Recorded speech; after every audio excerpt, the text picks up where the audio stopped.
Ethiopia के हेलिकोपी आतिशफिशा में अचानक धमाके के बाद उठने वाली आतिशफिशानी राख हिंदुस्तान के फिजाई हदूद तक पहुंच गई है। धमाका इतना शदीद था कि पहाड़ की गहराइयों से उठने वाली घनी राख आसमान की हजारों फीट बुलंदी तक जा पहुंची और तेज हवाओं की वजह से चंद घंटों में ये राख खलीजी खित्ते ओमान, बहरे अरब और फिर हिंदुस्तान के फिजाई हदूद तक पहुंच गई है।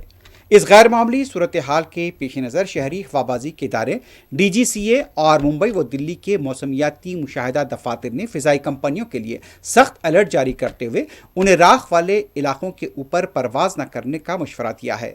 आतिशफिशा के धमाके के बाद फौरी यहाँ पर बताया जाता है कि यहाँ राख का बादल तकरीबन 30 से 35 हज़ार फीट की ऊंचाई तक पहुँच गया है, जो इन्हीं फ़िज़ाई परतों में शुमार होती है जहाँ से ज़्यादातर बैनुल-अक़वामी परवाज़ें गुजरती हैं। हवाओं का रुख खलीजी ममालिक की तरफ था, इसी वजह से ये बादल सीधा ओमान की तरफ बढ़ा और फिर बहरे अरब के ऊपर से गुजरता हुआ 24 नवंबर की शाम बर्र सगीर तक आ पहुंचा। मौसमियाती माहिरीन के मुताबिक इस वक्त महाराष्ट्र, गुजरात, राजस्थान और वस्ती हिंदुस्तान के ऊपर की हवा में राख के बारीक ज़र्रात मौजूद हैं और ये परवाज़ों के लिए मुस्तकिल खतरा बने हुए हैं। तैयारों के माहिरीन कहते हैं कि आतिशफिशानी राख हवाबाजी के लिए सबसे ज़्यादा नुकसानदेह अनासिर में शामिल है।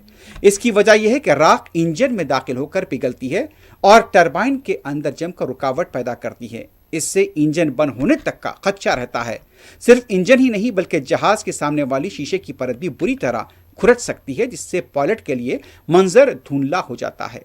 बताया जाता है कि हिंदुस्तान से हांगकांग, दुबई, जेद्दा, हेलसिंकी, काबुल और फ्रैंकफर्ट जाने वाली परवाज़ों की रवानगी में ताख़ीर हुई है, जबकि अमेरिका जाने वाली एयर इंडिया की बाज़ परवाज़ों को मनसूख किए जाने की इत्तला है। बताया जाता है कि 12,000 साल के बाद ये आतिशफिशा फटा है और इसका असर इथियोपिया से लेकर दुनिया के कई इलाकों में देखा जा रहा है।